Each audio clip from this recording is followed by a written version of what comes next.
আসসালামু আলাইকুম, কেমন আছেন আপনারা? আশা করি আপনারা সবাই ভালো আছেন। আমরা আল্লাহর রহমতে সবাই ভালো আছি। তো আজকে আমি বানাবো ডালের বড়ি আর বাঁধাকপি সবজি দিয়ে লাবড়া বানাবো। তো তো এখানে আমি কী কী নিয়েছি, এখানে এই যে বাঁধাকপি পরিষ্কার করে কেটে কুচি করে নিয়েছি। আর এখানে এই যে দেখতে পাচ্ছেন বেগুন, এখানে কুমড়ো, এখানে টমেটো, আর এখানে আমি গাজর, এই যে গাজর এইভাবে এখানে সব গাজর আছে, এই যে গাজর, আর এখানে নিয়েছি আলু। এটা এই সবজিটা দিয়ে আমি বানাবো। তো আমি এখানে লাবড়া বানাবার জন্য আমি এখানে কড়া বসিয়ে দিচ্ছি। আমার তেলও গরম হয়ে গেছে। এবার আমি ডালের বড়িগুলো ভেজে নেব। আমার ভাজা হয়ে গেছে, এবার এগুলোকে নামিয়ে নেব। তো আমার তেল, ওই একই তেলে আমি পাঁচফোড়নগুলো দিয়ে দেবো তেজপাতা। এবার দিয়ে দেবো সবজিগুলো, দিয়ে দেবো লবণ,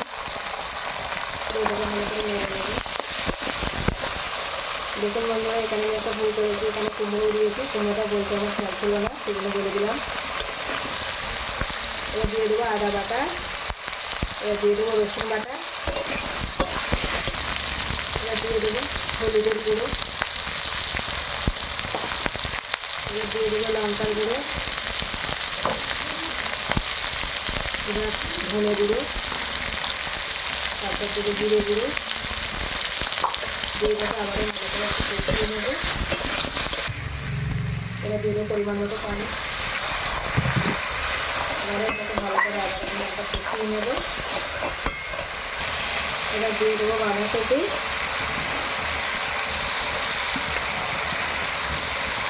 দিয়ে দেবো আর ভালো করে আবারও কষিয়ে নেবো। এবার একটু দিয়ে দেবো ভেজে রাখা বড়ি, পাতা কুচি দিয়ে আবারও ওটাকে ভালো করে কষতে থাকবে। বাঁধাকপি দিয়ে কষানো হয়ে গেছে, এবার আমি দিয়ে দেবো পানি।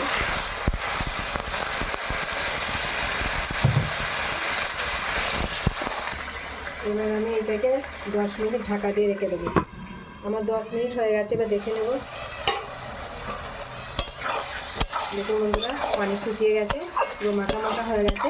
এবার আমি এর উপরে পরিমাণ মতো চিনি দিয়ে দেবো। একটু মিষ্টি মিষ্টি হলে খেতে ভালো লাগবে, সেই জন্য এটা দিলাম। বেশি দেবার না, খুব মিষ্টি হয়ে যাবে। পরিমাণ মতো আবারও দিয়ে দেবো পরিমাণ মতো লবণ, দিয়ে এটাকে আবারও নেড়ে নেবো। আমার লাবড়া রেডি, এবার আমি নামিয়ে নেব।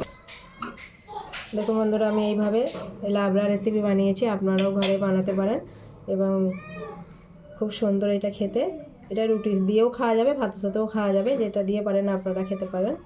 আর আমার এই লাবড়া রান্নার রেসিপি আপনাদের কেমন লাগলো অবশ্যই লাইক কমেন্ট শেয়ার করবেন, আমার চ্যানেলটিকে সাবস্ক্রাইব করবেন, পাশে থাকা বেল আইকনটিতে ক্লিক করবেন। আপনারা সুস্থ থাকুন, ভালো থাকুন, আল্লাহ হাফিজ।